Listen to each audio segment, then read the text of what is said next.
welcome to the In My Footsteps podcast. I am your host, Christopher Setterland, coming to you from the vacation destination known as Cape Cod, Massachusetts. This is a special bonus episode. It is episode number 54. As I do with these podcasts, once a month I do a special shorter bonus episode that focuses in on one particular topic. We kind of speak about it at length.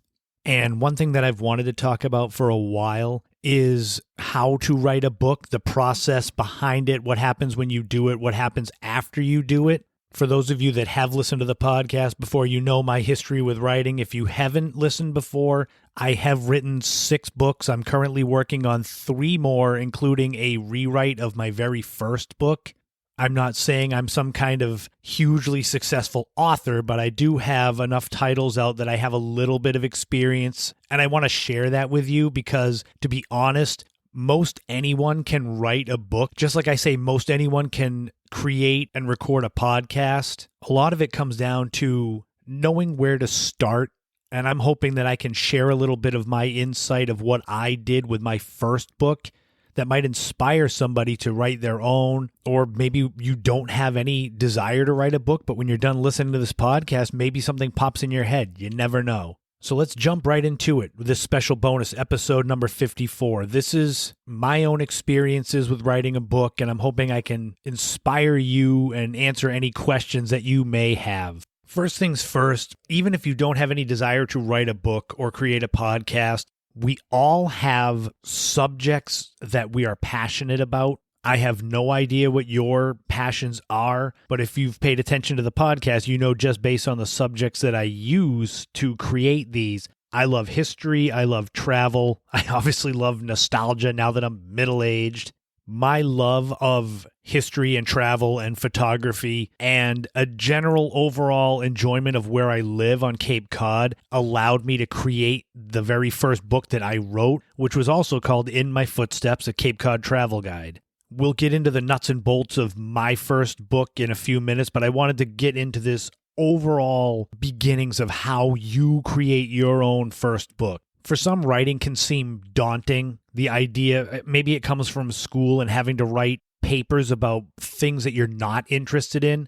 And that's the great thing about writing a book is that you write about a topic you're interested in.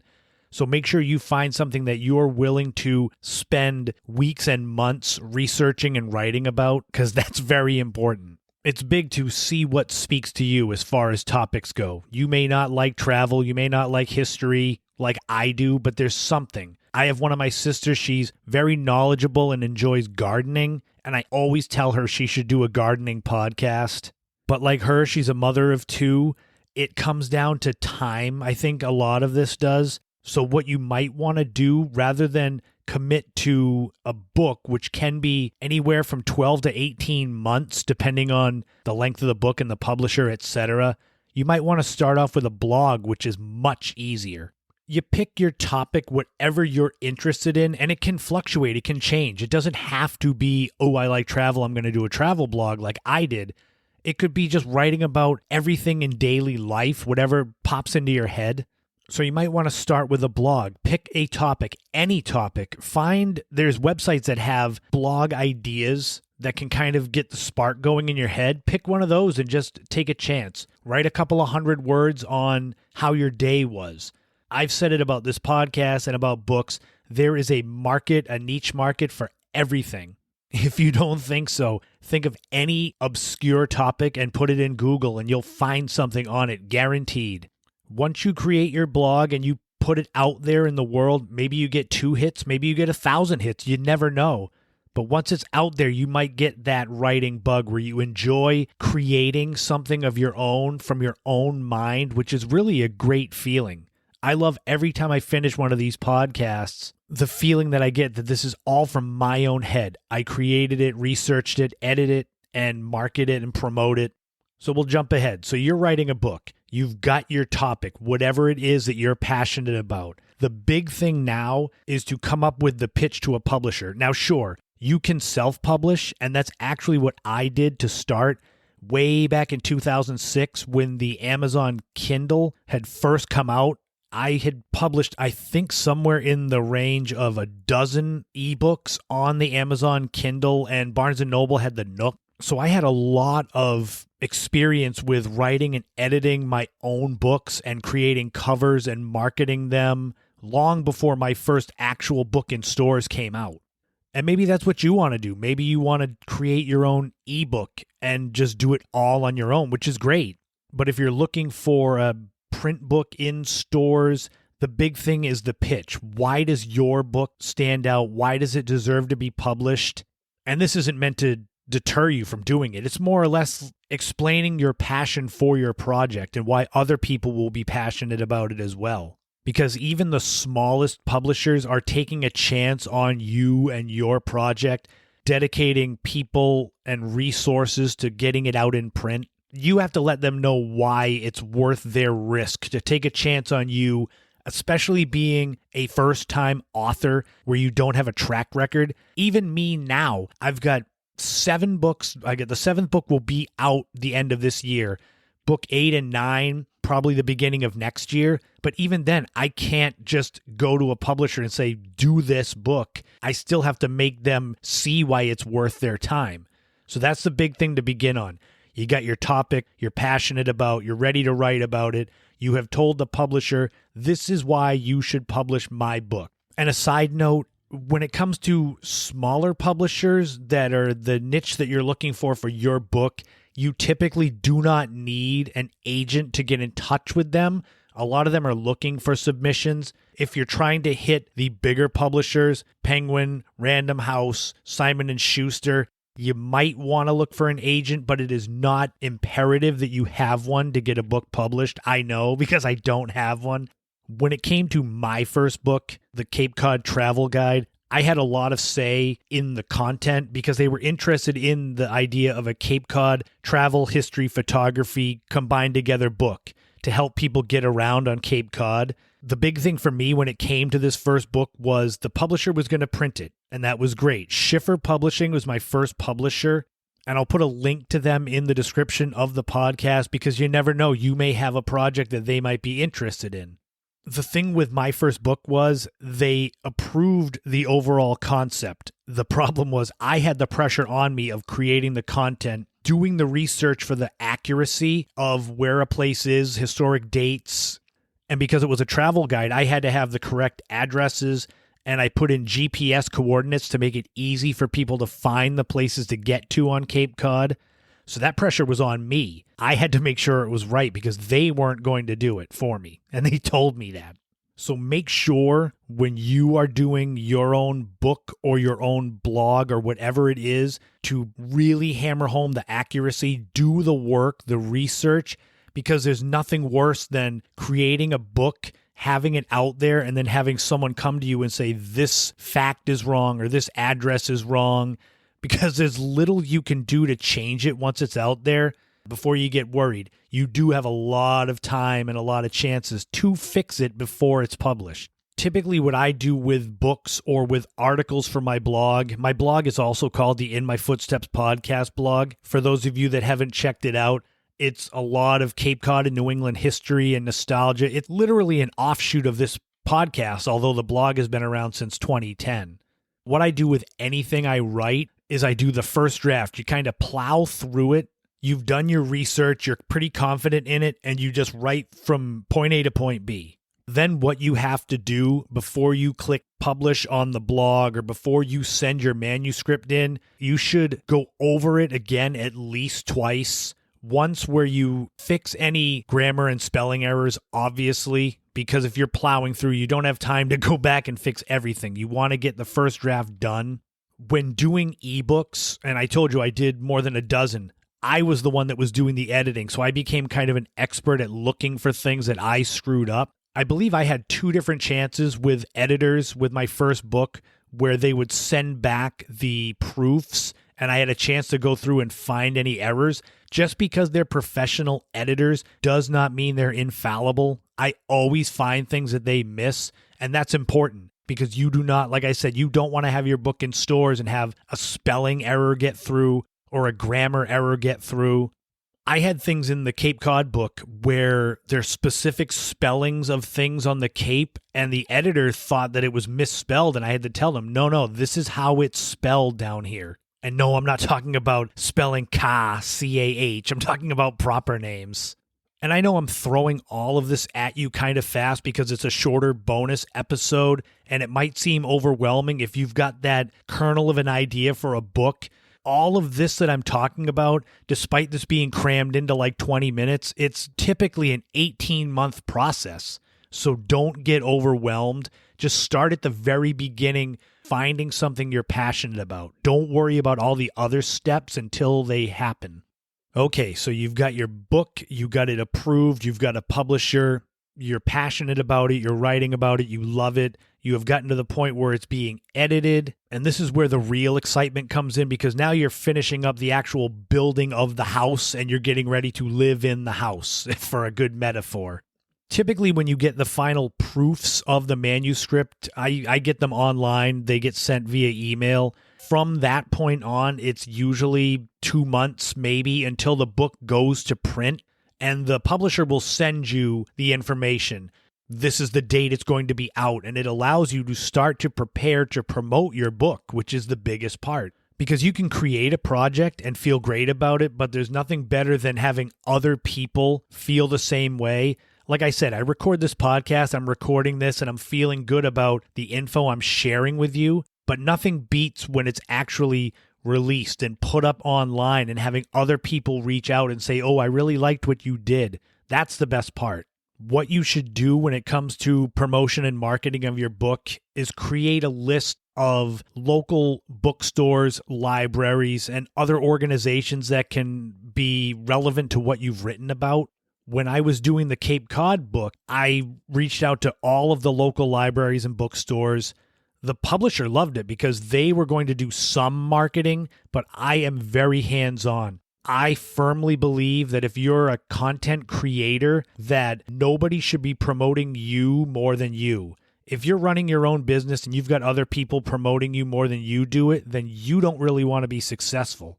I always say with the podcast that the best way to help me out is to promote it and share it, and I appreciate all of you that do. But when it comes down to it, I'm the one that promotes this the most. And so when it comes to a book, any sort of content creation, you need to be ahead of the game when it comes to promoting and marketing. And this just comes down to doing some research. It doesn't take that long to research people, places around you that may be interested, and you'll be surprised the hits you get. Libraries and bookstores, they're always looking for content, for events to bring people in, and a local author with a book that will appeal to people, that's going to get people in the door. You usually will get your first author copy of the book. That's the big moment. You get this package, you open it, and there it is in front of you. A physical copy of a book that you created from your own mind. I don't have any kids, but I always liken my new books to the birth of a child. So I typically will light a cigar like you would with the dads having a new kid. I don't drink anymore, like I've told you, but I used to have a shot and a cigar with my copy of my book. It's a fun celebration, and you deserve to celebrate because creating a book is an impressive feat. Whether it's hard copy in a bookstore, whether it's an ebook that you made, whatever it is, the creative process, it can be long and arduous and difficult, so finishing it is a huge accomplishment. Now you're promoting your book. You're telling people on social media, check out my book. Typically, there's a website link. Go and buy it. The most fun, though, that comes from writing books is the actual events and the book launch party, which became my favorite thing about a book. And these events don't have to be huge, especially if you're a first-time author. They'll probably be a smaller, intimate gathering with a lot of family and friends, but that's the best. You celebrate your accomplishment with those that have had your back from the beginning. My very first author event was at the Osterville Library, and I'll never forget walking into the conference room in the library, and my grandfather, my grandpa that you all know, he was my hero and role model, and here's my big debut on the stage as an author, and he was there before me, waiting for me to show up. You want to talk about it being just the perfect situation. There was nobody in the world I would have rather have had be there for me than my grandpa, my family, my mother, my sisters have always been at all my events. I would never want to have other random famous people be there above my family and friends that have supported me. And as I've gone with my books, the events have gotten slightly bigger. For my historic restaurants event, that was my biggest one. I had probably 100 people there. I had guest speakers, people that had owned restaurants. When I did my Cape Cod Nights book, which was historic nightlife, I had former nightclub owners there speaking. And it's one of those things that as you go, you may find that people that are experts or more well-known in the field that you're writing about might seek you out and see you more as a contemporary where you're putting together things that are relevant to them.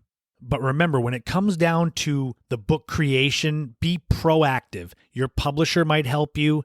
If you have an agent, they might help you. But nobody knows your topic more than you. So you'll know who to reach out to. You'll know the local newspapers. You will know the other organizations that are relevant to your book. When it comes down to it, you never know when the right set of eyes might fall upon what you have created. I promote the hell out of these podcasts every time I release one. And I do it repeatedly because you never know if at that time of that day, somebody sees your podcast and suddenly the right set of eyes and ears are upon your work. The big breaks come when you least expect them, but you've got to keep pushing for them. And believe in yourself. Believe in your abilities. Believe in your topic, your knowledge. Because in this world with mental health as it is, it can be so easy to trip on a stone or trip on a root and feel that the world has crashed all around you. But if you have a topic that you're passionate about, that you're knowledgeable about, you can create a book. You can create a podcast, a blog. You can. I did it. I am no different than any of you. The only difference is I took the time and the risk and have created this content. And as I said at the top of this podcast, I may be whipping through a lot of this material because I'm trying to give you all as much from my head in the time allotted for this bonus episode. But if you have any questions on writing a book, any of the nuts and bolts of it, or creating a blog or a podcast, shoot me an email, christophersetterland@gmail.com. Send me a DM on social media. I am always willing to answer any questions. If I don't have the answer, I will try to direct you to someone that does. And if you want, you can go to christophersetterland.com and you can see my 6 current titles.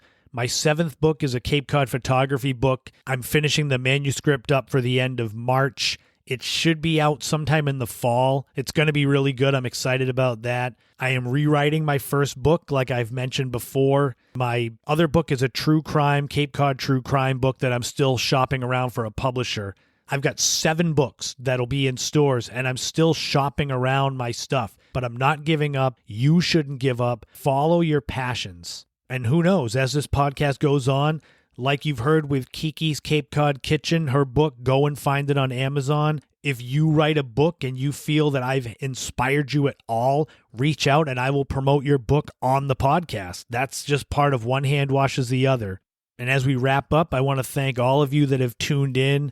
Thank you all for any of you that have shared my stuff like I'm talking about here. That's the way that we grow this. I promote it the most, but maybe you can promote it second most. Find me on social media, YouTube, Twitter. Join me for the live streams every Friday at 8 p.m. on Instagram. They're called Without a Map. Those are a blast. I'll be back with episode 55 next week. It's going to be a regular full-length episode, and it's going to be jam-packed. I'm super excited about it. I'm going to share the story of the wreck of the Montclair off of Nauset Beach on Cape Cod and how myself and my buddy Steve found it. We're going to take a really awesome road trip to the Cape Hatteras National Seashore and the Outer Banks of North Carolina. I'm going to take you way, way back in the day as we go over the genius that was and still is Weird Al Yankovic. There's going to be a new top 5 featuring the top 5 1970s ad mascots, except cereal ones. I told you, those are going to get their own list. And there'll be a brand new This Week in History and Time Capsule, all coming up next week on episode 55 of the In My Footsteps podcast. And remember, don't walk in anyone else's footsteps. Create your own path and enjoy every moment you can on this journey because you never know. Leave as big of a footprint as you can in this world. Thanks again for tuning into this bonus episode of the podcast, and I will talk to you all again soon.